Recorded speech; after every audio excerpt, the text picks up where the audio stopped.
Hi, thank you for coming. My name is Blue, my pronouns are they, them. I'm going to try my hardest to lead a session today called Researching Time at the Intersection of Marxism, Disability and Technology. Just want to say once again a really big thank you to Luke, Ariana, Paul and Joanna, everyone at the network, or facilitating and coordinating the network. It's really been a very key space for me in the past few months, and thank you again so much. Okay, so I just want to put a bit of a disclaimer that I am not quite an academic. I just graduated as a master's student, so it makes me very far away from a lot of you. When I first heard of the series and the network, I was so excited because I felt like I finally could speak to people that had interesting things to say about something I had a lot of questions about. So yeah, different goal for today. I don't have a paper to present. I would really just like to foster conversation and facilitate something that looks a little bit more like a reading group. So I've prepared some questions and I've prepared some texts. It's very likely you've read them before. So if you have any additional material you want to refer to, bring into the conversation, please do so.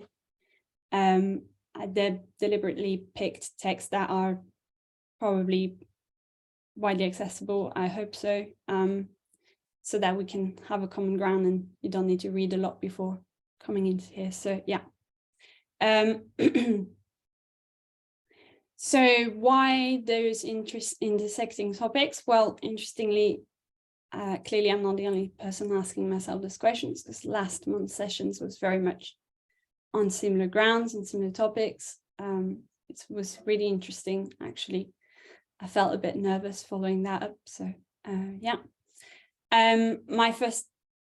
All of the questions around time that I had first started for me, I mean, as a neurodivergent person, so really finding myself unable to synchronize with time requirement at work in institutions or like administrative contexts such as education. So, and then more widely, I was asking myself often if time can be something that's demobilizing for social movements, and specifically in the disabled people's movement. Is there anything demobilizing in the way that time is organized? And are there any temporal disabling barriers? So what I was also interested in is the way in which time is both abstract yet key to organize our lives, and also the fact that time is like heavily mediated by technology. So there's all kind of the reasons why we're here. Why did I pick the particular text that I've picked? Well, first I picked Marx and Postone. I really think that's just the most easiest way to start any conversation around time, and also this, I guess, Marxism and disability network. So why not? Then I wanted to focus on like very, very key, most important writers on the question of disability. So Oliver, Russell, and then we had to go into the idea of creep time as well. So I've got a little bit about Alison Capehorn here as well. And then there's two articles, one by Karen Soldatic and one by Barassi. And the article by Soldatic is, for me, a really great example where disability, capitalism, and time are brought together. And the article by Barassi is like a great place to bring, I mean, a really great entry point for literature on datafication, and how the time of data capitalism matters to us. So as Luke mentioned, the structure for today is 3 groups of text followed by 3 breakout rooms, and then we'll have a coffee break after the second breakout room. So essentially, I'll bring a slide, I'll read a bit of the slides, I'll bring some elements of analysis. Feel free to bring anything at that point as well, but then we'll have a breakout room, which will be between 5 and 10 minutes, and then we'll come back in, and if someone from the breakout room wants to report any interesting points that were raised, then that's great. And yeah, that's the structure for today. So I guess that was my second slide, which I didn't switch to. Well, I'm not checking the chat, by the way, so if there's anything that you need, it's probably best to just jump in. Yeah, cool. So my first text is not a text, it's an extract from a lecture. Because if you are going to be reading Marx, I suppose you might as well listen a bit to David Harvey just as an introduction. So David Harvey, in his seminar, Reading Capital, says about chapter 10, which is the extract of Capital that I've picked, that in chapter 10, Marx really connects the idea that value is about socially necessary labor time. Time becomes crucial. And this chapter is about time, and therefore attempting to capture other people's times become absolutely fundamental to what capitalism is about. We often think of time as a natural phenomenon, but what Marx is showing us is that time actually shifts with the dynamic of a capitalist system, that capitalism creates a particular sense of time.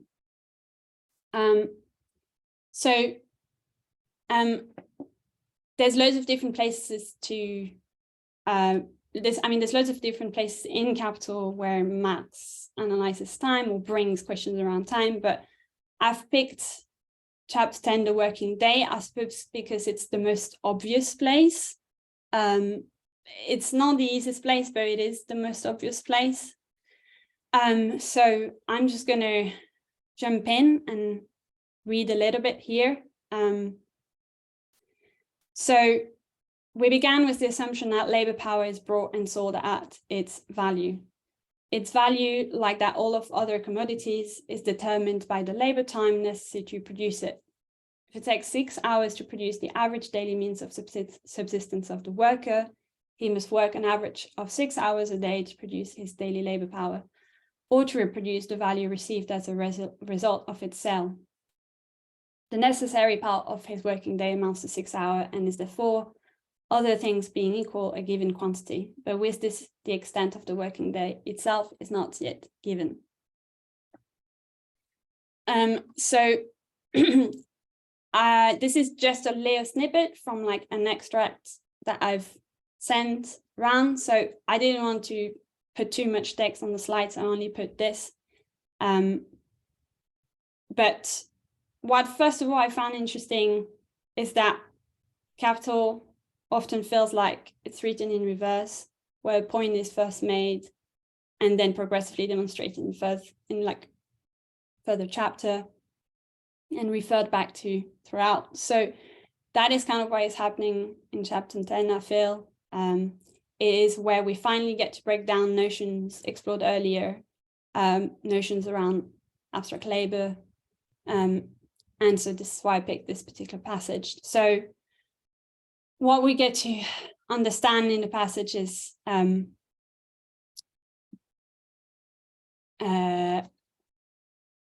getting that. So that the working day, which is the most obvious thing we can think of in terms of time in Capital, is split between necessary labor time and surplus labor time. And the working day is looked at as, from the point of view here, as like labor as a commodity. So and it's looked at to show that labor isn't a commodity like any other. So the necessary labor time is the time needed to reproduce the labor power of the worker. So the time it takes for labor as a commodity the worker sells to the capitalist who bought it against a wage, which is kind of like a weird, really intense way to look at it, but that is the way that it is approached in. And then the surplus labor time is the time corresponding to the creation of surplus value.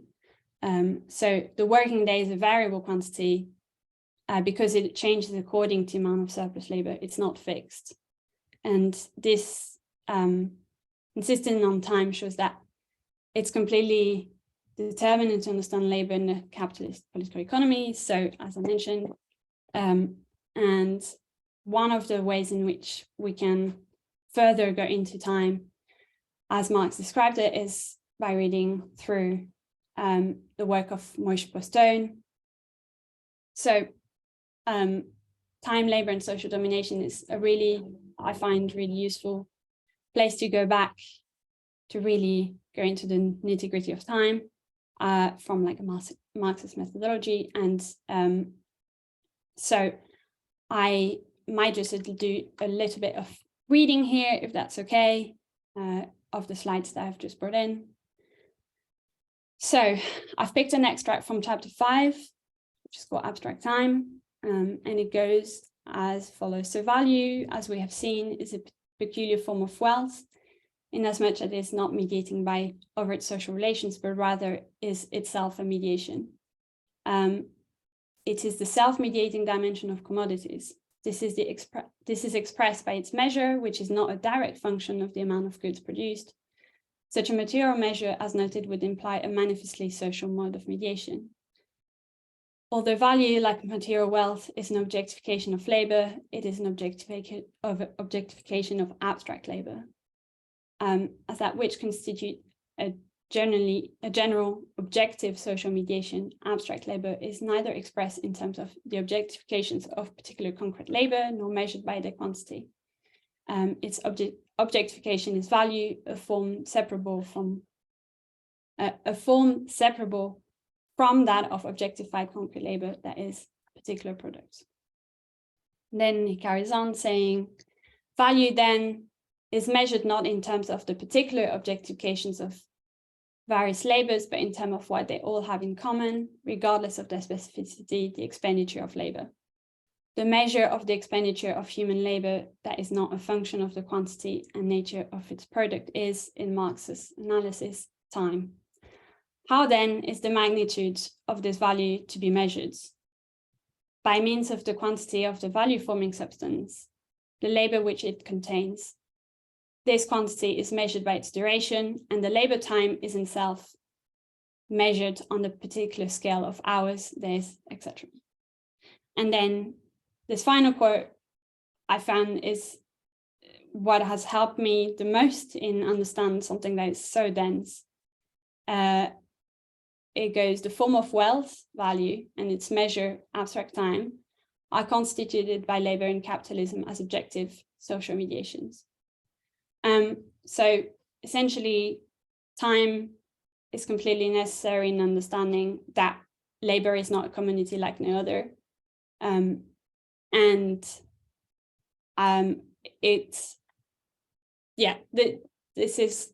It's still something that I'm really struggling to wrap myself around, but I go back constantly to, and I guess there's no other place than a Marxist reading seminar and research seminar to bring those questions to. So yes, I don't want to dwell too much because there's a lot to go through. So if anyone wants to bring in anything now, you can, or we can go into our first breakout rooms. The breakout rooms questions I had thought of here is, it was a little bit hard for me to come up with some questions. So I'm thinking that you can discuss anything you want, obviously, but maybe those questions would be useful. How useful is this methodology? Are there any limits to the analysis of time brought here? How useful is it to think of time as organized or abstracted? So yeah, that is our first breakout room, if that's okay with everybody. And look. You should all have an invite to a breakout room now. Just a reminder, if you need captions, please decline it and stay in here with us.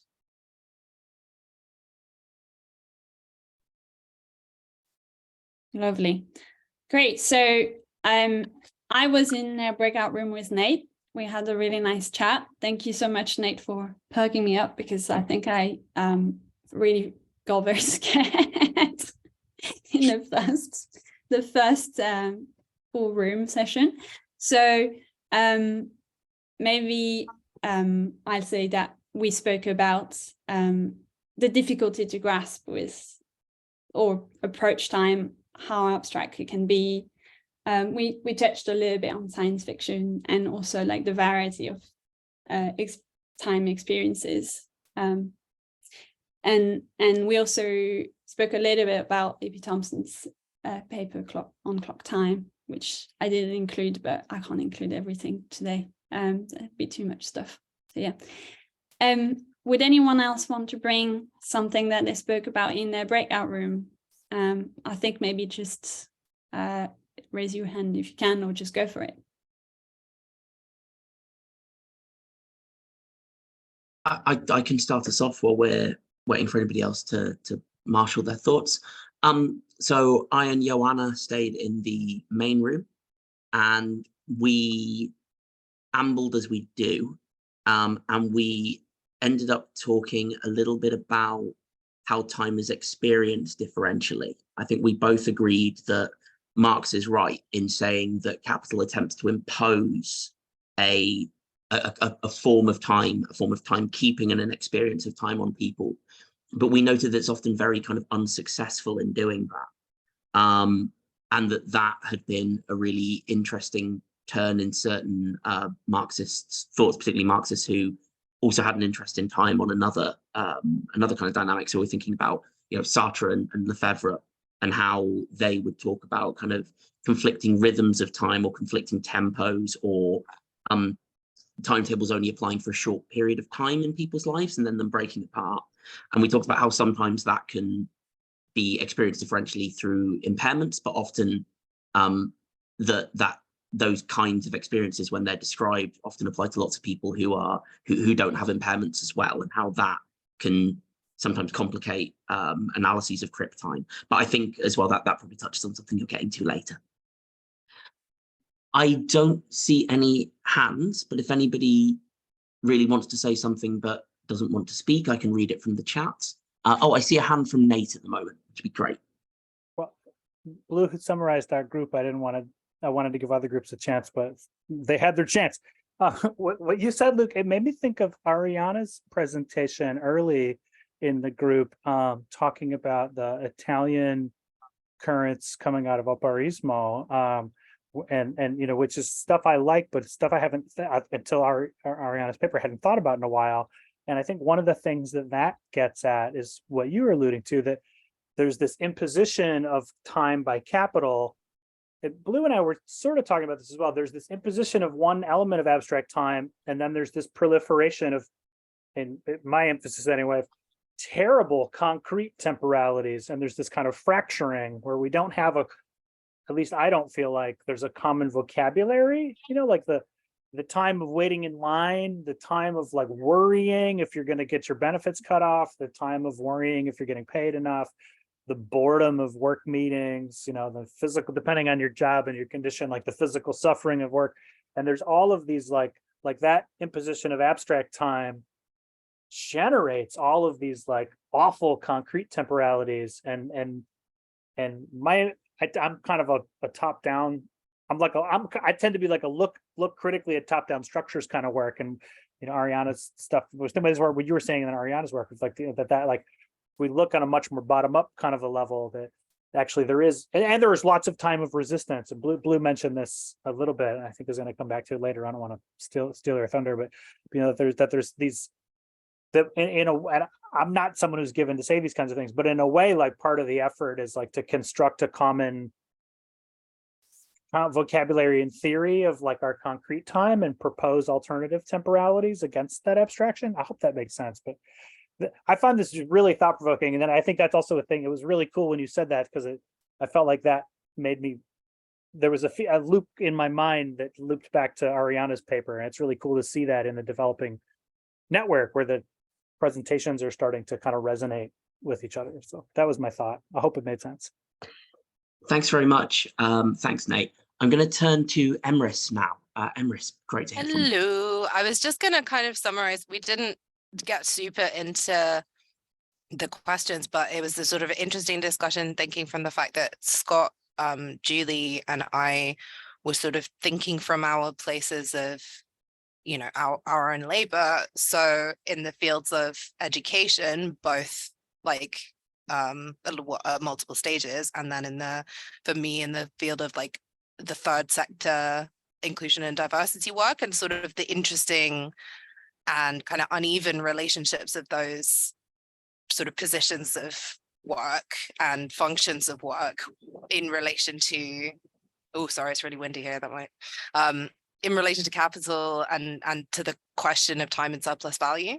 And so I guess, you know, I would never say it like, this is a problem with Marx's methodology of time, because obviously it would be sort of silly to anticipate that Marx would like predict the diversity and inclusion nonprofit industrial complex or whatever. But like, you know, like it's an interesting sort of, I don't really know where to start thinking about that kind of thing. And of course, in the space of like education, that is sort of to some extent like a kind of, you know, it's not the working day, but the school day is like how, you know, obviously Foucault to some extent talks about how it kind of mirrors the working day, and the sort of the idea of like disciplining into the kind of regimentation of time. Amazing. Thank you for reporting back. That's really interesting. Is there anything else that anyone want to bring? Or should we move on to the next rounds of texts? Sounds okay? Cool. Right. So next rounds of text is like probably the most easiest section, because I'm anticipating that most of you would have heard of the writers we're going to look at and the passages we're going to look at. So in my train of thoughts, I was like, okay, I've looked at time using Marx's methodology and tried and read through the text over and over again. And I would like to now bridge the gap with disability. So the first text is The Politics of Disablement by Michael Oliver. Blue, I'm so sorry to interrupt. When we came up from the breakout rooms, your screen sharing. Yes, of course. Let me do it again. Sorry. No worries. That's fine. There you go.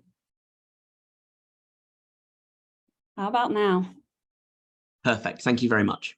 Great. Okay, so the first text I picked for the second section is The Politics of Disablement. It is work that I keep going back to over and over and over again. I don't know if that's the case for everybody, but I just find it endlessly useful. So here we're like reflecting on the rise of capitalism and disability from a sociological perspective. So we're going a little bit further away than the very conceptual and intensive and dense work of Marx and Postone. So I'm just going to read the little passage that I picked. So this is from chapter 1, Marxism and Disability, and it goes as follows. So this article presents an overview of, oh wait, I'm in the wrong place, sorry. Oh, there you go. Now I'm in the right place. Chapter 3 is Disability and the Rise of Capitalism. So the economic base in phase 1, agriculture or small-scale industry, did not preclude the great majority of disabled people from participating in the production process. And even where they could not participate fully, they were still able to make a contribution. In this era, disabled people were regarded as individually unfortunate and not segregated from the rest of society. With the rise of the factory in phase 2, many more disabled people were excluded from the production process for, quote, the speed of factory work, the enforced discipline, the timekeeping and production norms. All these were highly unfavorable change from the slower, more self-determined, flexible methods of work into which many handicapped people had been integrated, Ryan Thomas. So it's a bit of a cheeky passage to put in because it's actually almost sounds like, well, this is kind of like referring back to, oh, sorry. So here it sounds like Oliver is saying in phase 1, disabled people were less oppressed through time. Actually, that's not exactly what he's saying. Here he's saying that another activist and disabled scholar, Wittgenstein, has said that.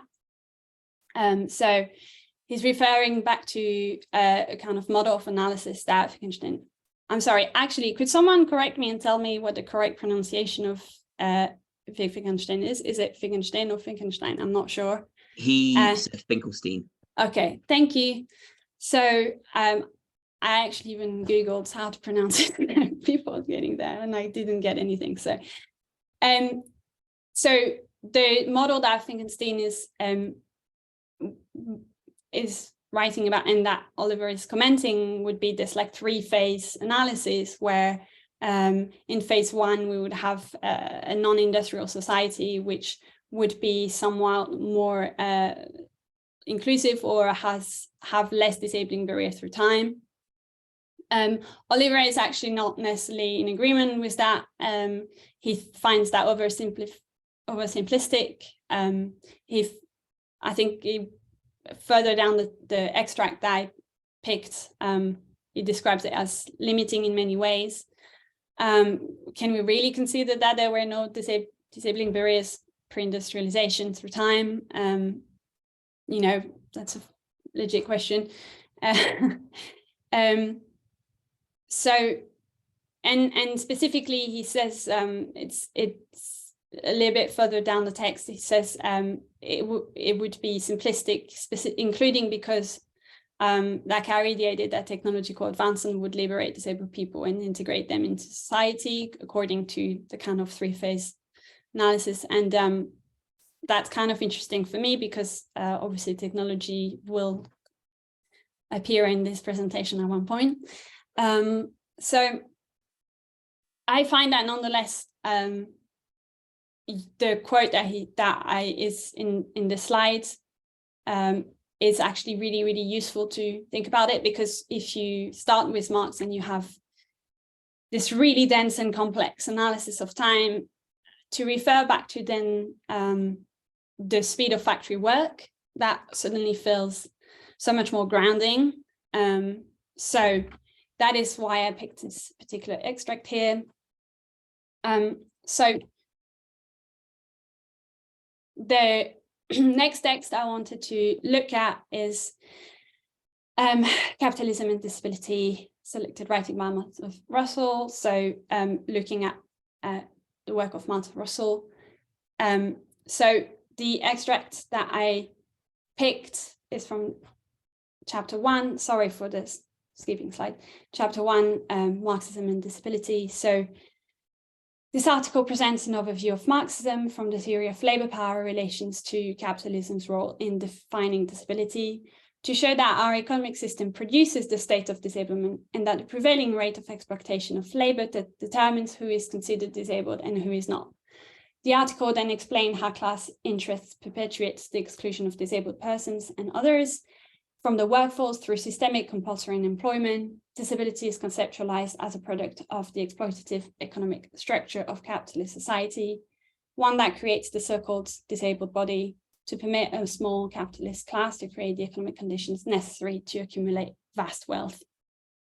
So the Oliver and Russell were the first two writers that I read were making very clear links between disability and Marxism. So this is why I also brought Russell here. So also work that I keep going back over and over again, that I feel like I'm endlessly reading new things when going back to, and really appreciate here the materialist kind of analysis of disability. So Russell here like directly addresses Marx's methodology, I think, and tie it to the oppression of disabled people, quoting, I mean, disability is conceptualized as a product of the exploitative economic structure of capitalist society. Cool, I'm rushing a little bit, sorry, but I want to leave time for conversation. So the last text that, I'm not going to read that. I mean, that would be too much, I think. So I'm going to skip to the then last text of this particular session, which is Feminist Queer Crip by Alison Kafer. And now, finally, is the time where I'm finding kind of contemporary writing on, as in I'm finding in my intellectual journey, I'm finding contemporary writing on time, disability, and to some extent work, labor, capitalism. So in chapter 1, called Time for Disability Studies and the Future for Crips, Kafer says, rather than bend disabled bodies and minds to meet the clock, Crip time bends the clock to meet disabled bodies and minds. How might thinking about time open new perspectives on and for disability studies? Or how might observations on Crip time lead to more expansive notions of both time and futurity? Questions about time, temporality, and futurity continue to animate queer theory, but this work has yet to have much of an impact in disability studies, and disability studies scholars have rarely been participant in these discussions.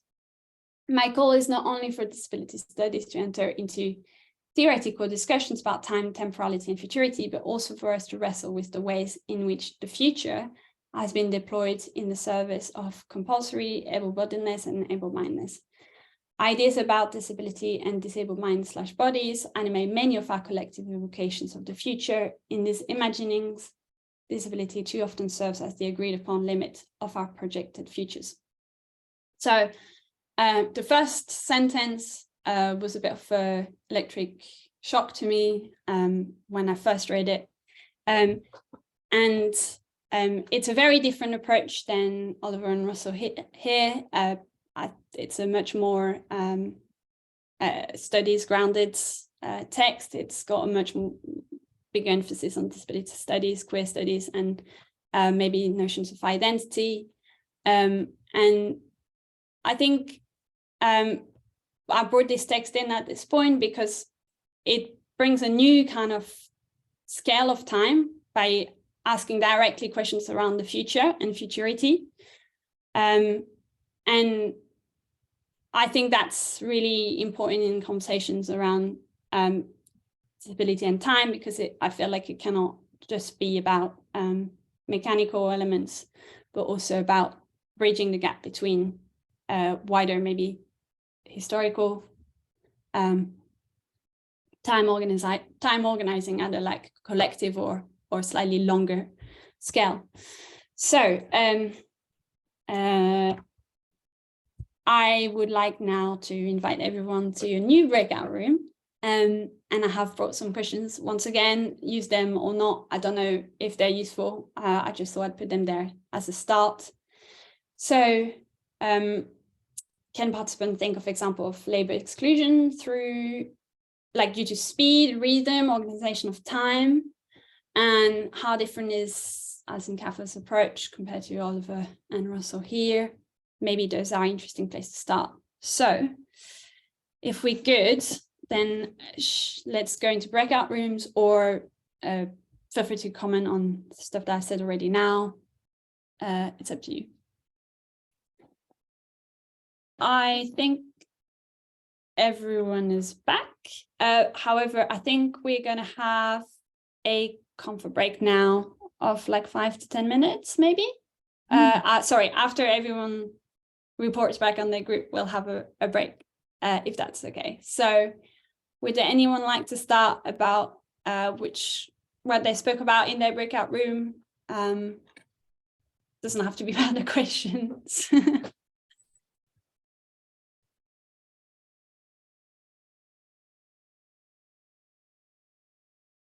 Feel free to go ahead, and you don't need to raise your hand if you need to.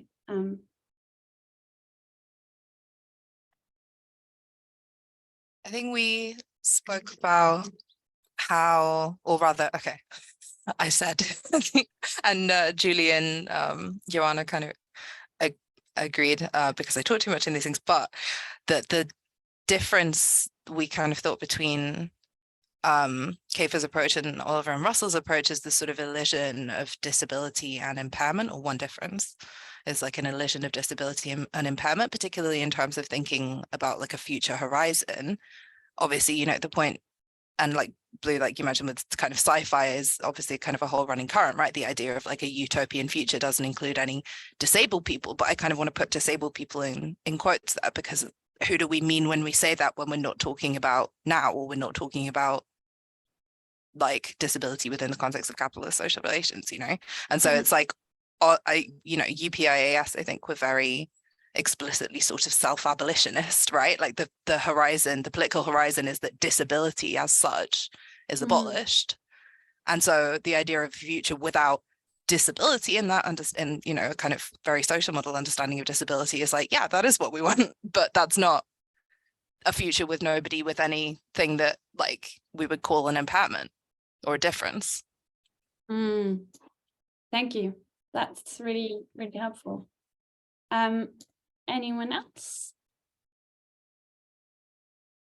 Or anyone want to respond to what Emrys I was said? just going to add, and I'll qualify that I have to leave early today, that to my reading, the crib time as it's articulated by Alison Kafer, I find problematic. I think it's in conflict with Marx's theorization that she, in my view, at least is in danger of resolving in the imaginary the contradictions of the working day, and that. So you know, I think I would start with Marx and then deal with the contradictions, and she really does at least is in danger of resolving those contradictions at the outset instead of engaging them. Yeah, I think that is why I put it in parallel with all of the other texts. I think is that I really recognize the very different stark approaches there, and I was interested in highlighting that in a way. I mean, I'm ambivalent with her approach in a way. That's reading some of the things she wrote, it was very liberatory for me on a personal level, but I also found that, yeah, some limitations. So thank you for bringing that.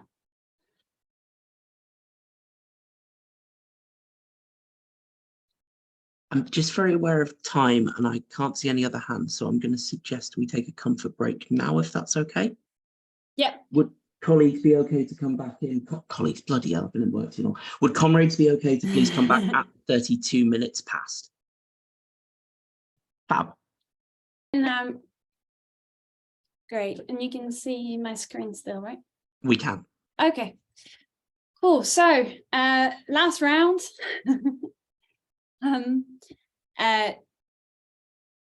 This is the last sections of text that I wanted to bring in today's conversation. So the first text is by Karen Soldatic, who I believe is going to present in a couple of months' time in this very seminar. I'm not sure. I think I saw her name in the list. And the article that I picked is called Appointment Time, Disability and Neoliberal Workfare Temporalities. So I found this particular article key because of the sociological work in it, looking at time beyond, strictly speaking, the context of commodity and abstract labor. So this is like now looking at the way that how time is bound to labor is expanding beyond just strictly speaking the labor relations, but still it's about exclusion or inclusion of labor. So I'm just going to read it now. So the extract I've picked goes as follows. So the state, to maintain its legitimacy and hide the fluidity of disability categorization within changing work norms, harnesses the hegemonic power of medical technology and professional knowledge to determine a disabled person's work capacity. The assessment of disability work capacity, however, is measured against the temporal rhythms, ebbs and flows of the capitalist labor market. As part-time, flexible, casualized, and scattered work has become the norm, the disability work test has been radically reconfigured to mirror the growing dominance of neoliberal temporal restructuring of the labor market. Thus, hours of work on a weekly basis has become the primary determining factor to grant disability status, while the general tendency is to frame disability in terms of labor market skills and competence. In all, disability is a test of temporal competency, predictability, and synchronicity. Probably worth noting that the context in which Soldatic writes is Australia, and I picked this article because we're like slowly, as I said, moving into actualized or contemporary forms of labor in the way that it extends to precarious forms of it or unstable forms of it. So here we once again to find the relationship between disability and labor, and the way that she's looking at the way that she's deliberately approaching time as like a disabling barrier as part of neoliberal capitalism is, I think, so key. And then the last sentence in the quote, I think, is particularly striking. This idea that disability is a test of temporal competency. That, when I read that, was also a bit of a energy boost and kind of a lot of food for thought. So the next text I wanted to bring in here is by Marta Russell, probably also the most recent one as well. And this is when I want to bring elements of technology into this conversation around time, disability, labor, and capitalism. So the article is called Datafied Times, Surveillance Capitalism, Data Technologies, and the Social Construction of Time in Family Life. So I'm just going to read a few extracts from the passage, from the article. The first one being, the practice of controlling people's time through technological use in order to create more value has defined the history of capitalism. Since the very early days of capitalism, technologies have always been used to control people's temporal practices and create more economic value. The relationship between capitalism, technologies, and the social construction of time dates back to the introduction of clock time. At present, there is much emerging research on the social and political implications of surveillance capitalism, yet research on its time regime is still scarce. And the little understanding of the ways in which this time regime is established through data technologies. In understanding the time regime of surveillance capitalism and how it is being reinforced by data technologies, we need to bear in mind the fact that mediated time is not characterized by a singular speed. It is defined by the juncture of different temporal modes and rhythms. Hence, here I want to consider the interconnection of three different hegemonic temporalities: immediacy, archival time, and predictive time, and to explore how these temporalities are reproduced through technological design and experienced in everyday life. And bear with me, the final passage I wanted to read from the article is, we cannot really understand this transformation without looking at another fundamental temporality that defines the very design of data technologies, predictive time. The promise and value of technological ideas such as machine learning, neural networks, or artificial intelligence lies precisely in predictive analytics, this understanding that the aggregation of data can highlight behavioral patterns, which then can enable companies to somehow, quote, predict the future and to mitigate risks.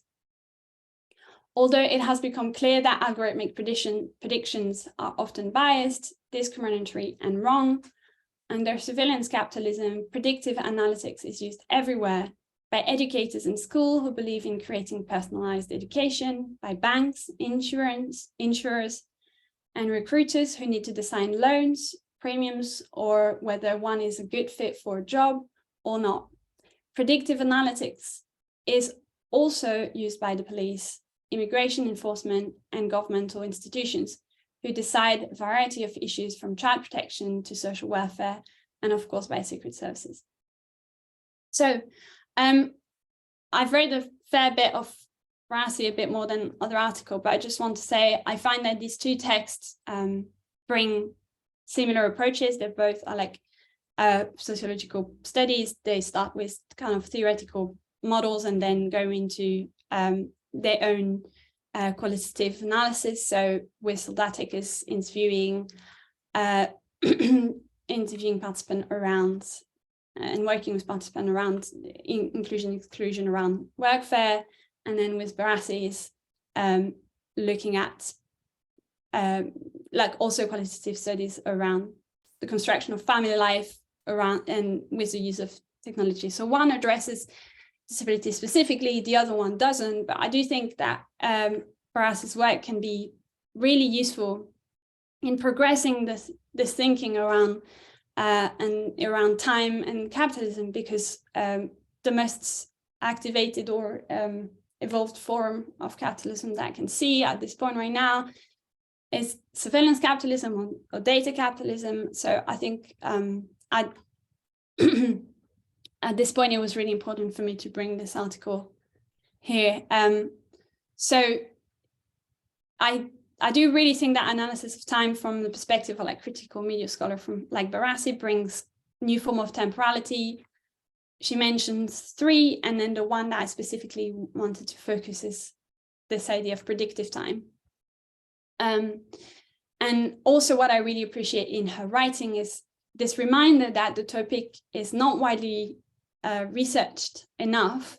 And that's, I guess, why I'm interested in seminar and doing the seminar in the first place. And a notion of hegemonic temporalities, I think, really rejoins Soldatic's idea of regimes of control.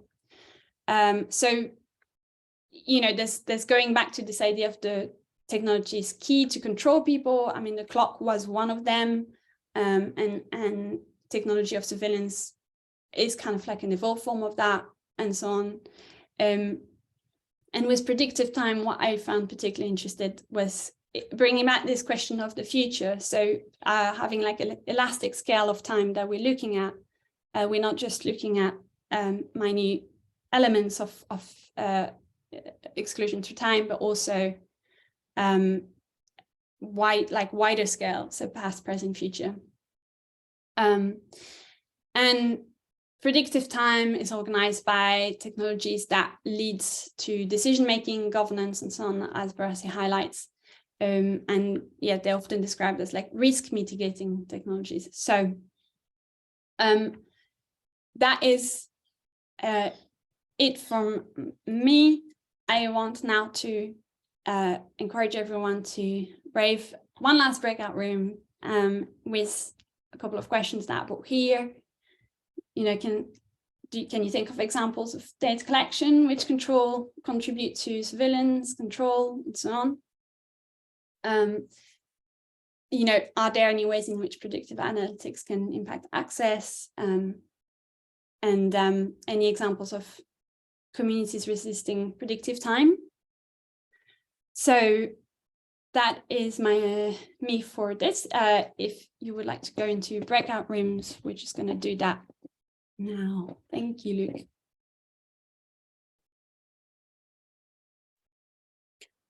Okay, so I wonder if people want to start feeding back into what they discussed in the breakout rooms. Feel free to just jump in.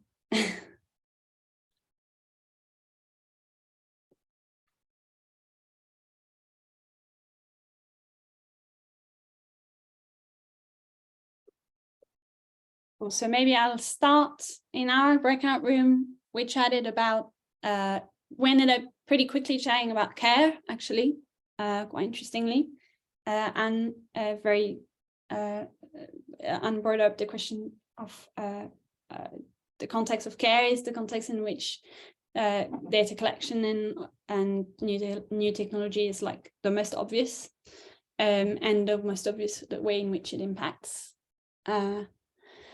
or excludes and creates disabling barriers. So that was like a really interesting thing to discuss. I think in the UK we have a very, very difficult care sector, so that was a really good element to bring in.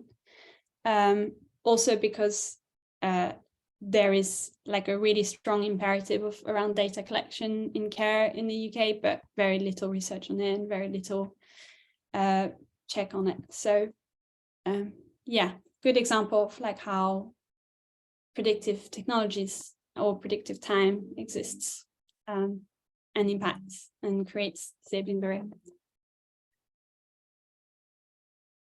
I have a thought that I had no one to discuss with, unless anybody wants to jump in. And this is kind of to big up a future speaker, actually. Always a company man, me.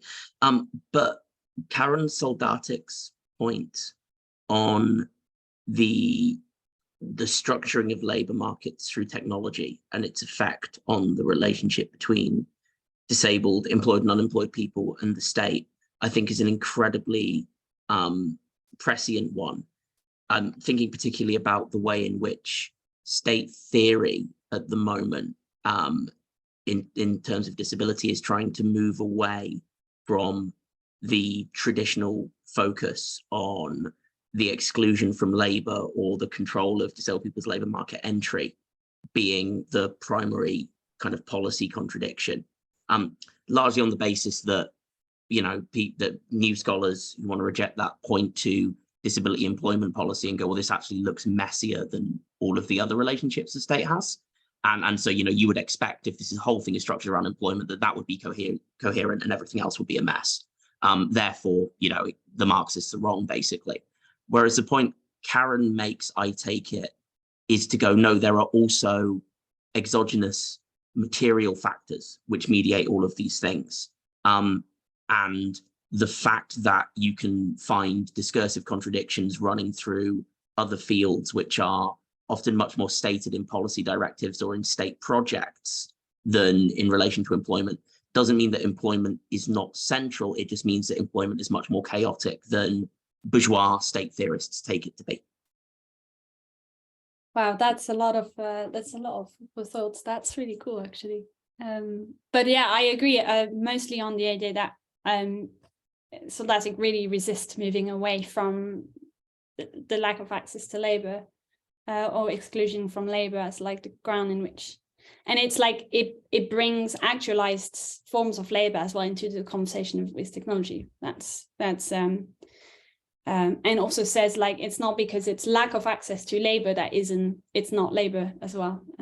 So yeah. Anyone else want to feedback from their breakout rooms? I've been suggested that I summarize what we talked about, which is quite funny because I was very much the non-expert in the conversation, but we were sort of thinking about, among other things, AI within this. And so I was speaking with Rachel, who is actually kind of doing these data related projects, and the idea of sort of training AI on particular bodies of, you know, data that are not just the whole internet, and how that might shift the kind of function of it. But I think we were sort of talking about how it would be easy to react in a way to data capitalism by sort of saying, okay, data is bad, let's not do that. And it's like, well, that's, I don't know, almost sort of not anti-intellectual exactly, but like there's something about it that's sort of, you know, I don't know, a sort of idealist resistance, and that maybe thinking about like how data could be used for liberatory purposes. And then we were saying how, you know, privatization is of course the kind of major barrier to that. Yeah, absolutely. I think resisting the idea that data is bad 100% is like pretty key. Thank you for bringing that. Okay, so I think that's maybe all for today. That's a lot of stuff. I had one example to conclude very quickly. You know, we've just gone over and over again this notion that time is like is over present yet so abstract, and this complication. So I just thought, then how then to fight temporal traps, dismantle the master's clock, and so on. So I invite you to check the work of Community Futures Lab, which is actually a Philadelphia-based project led by a collective called Black Quantum Futurism. Essentially, they opened the community space, and through occupying a space in a neighborhood that was facing massive gentrification, they also looked at how to map the neighborhood by archiving memories would allow them to bend the kind of temporal trajectory that they were forced into.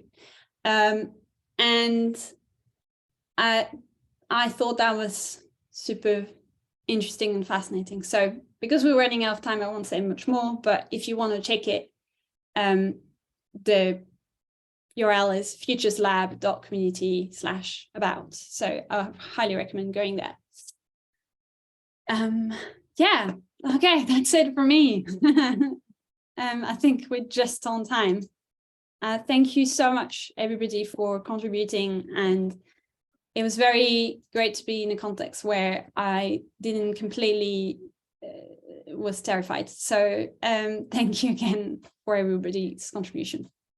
And thank you, Blue, for putting the work in and hosting the session. And thank you everyone for attending. I will stop the recording now and we'll move on to announcements.